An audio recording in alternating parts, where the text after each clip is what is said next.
Have you ever felt like you're stuck in a rut, doing something you're good at but doesn't quite light up your soul?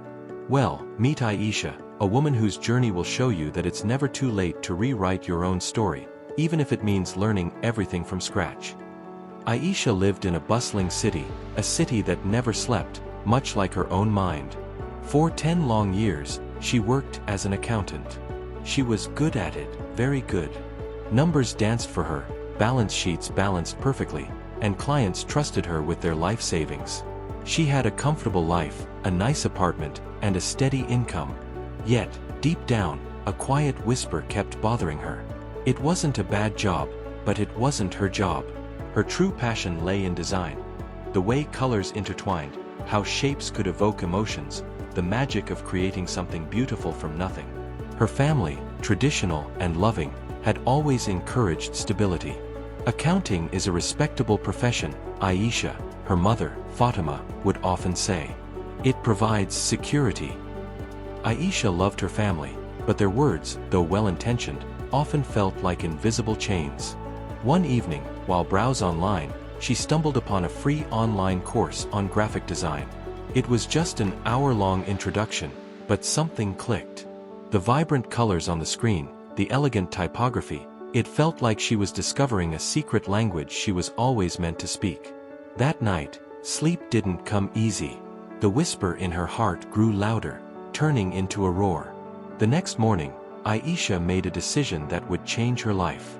She decided to learn graphic design. But where to start? She had no background in art, no formal training. Her friends, like Omar, a software engineer, listened with a mixture of amusement and concern. Aisha, you're an accountant. Design is a completely different world. It's risky. Aisha knew it was risky. But the thought of spending another 10 years with numbers felt riskier to her soul. She started small. Every evening, after a long day of accounting, she'd immerse herself in online tutorials. She learned about color theory, typography, layout, and software she'd never even heard of. Her fingers, used to punching numbers, now struggled with a mouse and graphics tablet. She made mistakes, a lot of them. Her first designs were, well, let's just say they wouldn't win any awards. There were moments of despair. She'd see stunning work by other designers and feel a pang of inadequacy. What am I doing? She'd ask herself. Am I just wasting my time? But then she'd remember the joy she felt when a design finally came together, when a concept she envisioned on paper blossomed into a digital reality. That feeling was addictive. She joined online communities, shared her work, even the not-so-great pieces, and asked for feedback. She absorbed criticism like a sponge, using it to refine her skills. She spent her weekends at local design workshops, often the oldest student in the room, but always the most eager. Her family was initially perplexed. Why are you spending so much time on this hobby, Aisha? Her father, Hassan, would inquire gently. Aisha would simply smile, her eyes shining with a new kind of light. After 2 years of relentless learning and practice, Aisha felt a tremor of confidence. She started taking on small freelance projects, designing logos for local businesses, creating social media graphics for startups. The money wasn't much, certainly not what she earned as an accountant, but the satisfaction was immeasurable. Then came the big leap. A reputable design agency announced an opening for a junior graphic designer. Aisha hesitated. Her resume was full of accounting experience, not design. But her brother, Ali, who had always believed in her quiet determination, pushed her. What's the worst that can happen, Aisha? They say no. But what if they say yes? Aisha applied, meticulously crafting a portfolio that showcased her self-taught skills and unwavering passion. The interview was nerve-wracking. She wasn't just competing with fresh graduates, she was up against experienced designers. But she spoke with conviction, detailing her journey, her late nights, her struggles, and her triumphs. She showed them not just what she could do, but how determined she was to learn and grow.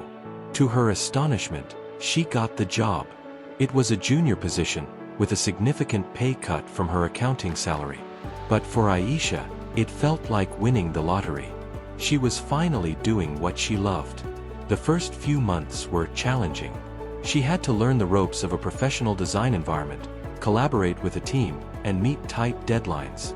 But her resilience, honed during her self-learning phase, served her well. She absorbed new information like a sponge, always eager to learn from her colleagues. Years passed. Aisha thrived in her new career. Her designs won awards, her portfolio grew, and she eventually became a senior designer, respected for her creativity and her unique journey. She even started mentoring aspiring designers, sharing her story and inspiring them to pursue their passions. The lesson Aisha's story teaches us is profound. It's never too late to learn something new, to pursue a passion, or to transition to a career that truly fulfills you. The path might be challenging, filled with doubts and setbacks. It requires immense dedication, self-discipline, and a willingness to step outside your comfort zone. But the reward, the joy of doing what you love, the satisfaction of creating your own destiny, is worth every single effort.